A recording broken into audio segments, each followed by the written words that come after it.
गौरीपुत्र विनायक के आने का इंतजार पूरा हुआ। शनिवार से गणेश उत्सव का उल्लास शहर में छाया रहेगा। शहर वासियों में बप्पा के आगमन की खुशी देखी जा रही है। इसी बीच डाबग्राम फूलबाड़ी इलाके के मध्य शांतिनगर गणेश पूजा कमेटी ने गणेश पूजा के लिए वृंदावन के प्रेम मंदिर की तर्ज पर पूजा मंडप का निर्माण कर ध्यान आकर्षित किया है।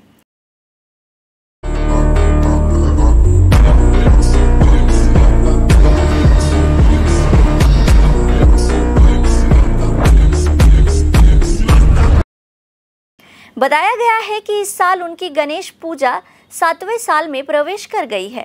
रामकृष्ण वेदांत आश्रम के स्वामी जी रघबानंद महाराज और डाबग्राम फूलबाड़ी की विधायक शिखा चटर्जी ने शुक्रवार को गणेश पूजा का उद्घाटन किया।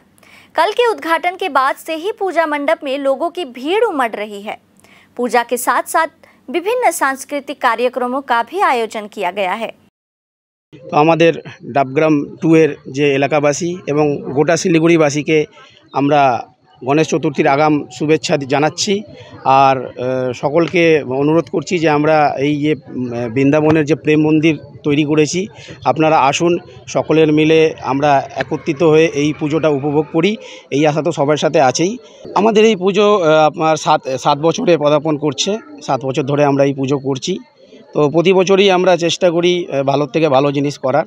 তো এবারে আমাদের সকলের যে ইচ্ছা ছিল যে প্রেম মন্দির করার, তো প্রেম মন্দির তুলে ধরেছি। আপনাদের মাধ্যমে আপনারা বলবেন যে কেমন লাগছে। আমরা তো পরিশ্রম করছি, আমাদের কাছে ভালো। সকলে যদি বলে ভালো তাহলেই আমরা উপকৃত হব। এতদিনের যে পরিশ্রম করেছি তাতে আমরা আনন্দিত হব। 8 তারিখে আমাদের রবিবার দিনকে আমাদের কিছু বৃক্ষরোপণ কর্মসূচি আছে। পরিবেশের যা পরিস্থিতি তাতে গাছ খুবই প্রয়োজন। এই জন্য আমরা প্রায় 50টা মতন বৃক্ষরোপণ করব। প্লাস ওই দিন আমাদের ফ্রি হেলথ চেক আপ আছে আর ব্লাড ডোনেশন ক্যাম্প রয়েছে, স্বেচ্ছায় রক্তদান রয়েছে।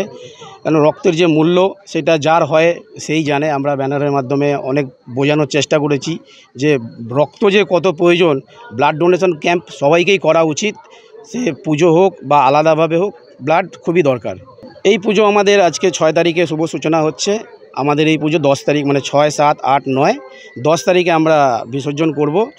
4 দিন থাকছে। আর প্রতিদিন সন্ধ্যায় আমাদের এইখানে কালচার প্রোগ্রাম রয়েছে। এমন নয় আমরা কোনো স্টেজ ভাড়া করে কোনো মানে শিল্পী নিয়ে আসি। আমরা চাই আমাদের এলাকার যে কচি কাচারা আছে তাদের প্রতিভাটাকে আমরা এখানে তুলে ধরার চেষ্টা করি। আজকে ছোট ছোট যদি মঞ্চ পায়, এই ছোট মঞ্চ থেকে আজকে আমরা কোনোদিনও দেখব যে কেউ ইন্ডিয়ান আইডলে যাচ্ছে, কেউ সারেগামা পাতে যাচ্ছে। মানে এই ছোট ছোট প্ল্যাটফর্ম যদি আমরা দিতে পারি আগামীতে তারা খুব বড় জায়গাতে যাবে বলে আমরা আশা। আমাদের এখানে প্রত্যেক বছর পুজো হয়। ছেলেরা ভীষণভাবে কষ্ট করে খেটে ওরা পুজো করে। আমাদের ভীষণ আশঙ্কা থাকে যে হয়তো বৃষ্টি হবে, এ হবে, কিন্তু ভগবানের কৃপা বৃষ্টিটা হয় না। প্রতি বছর এরা চেষ্টা করছে। এত এদের পরিশ্রম, এই কমিটি যা পরিশ্রম করে, শুধু কমিটি বলবো না, এখানে মেয়েরা যারা আছে, যারা আশেপাশে প্রত্যেকের একটা, আর আমাদেরই একটা স্বপ্ন প্রতি বছর এই গণেশ পুজো এখানে একটা হয়। একটু সময় পেলে আগে ওইখানে গিয়ে হাজির হই। আমাদের এটা নিজেদের পাড়ার পুজো, নিজেদের পুজো। আমি মনে করি আগামীটা আরও ভালো হবে।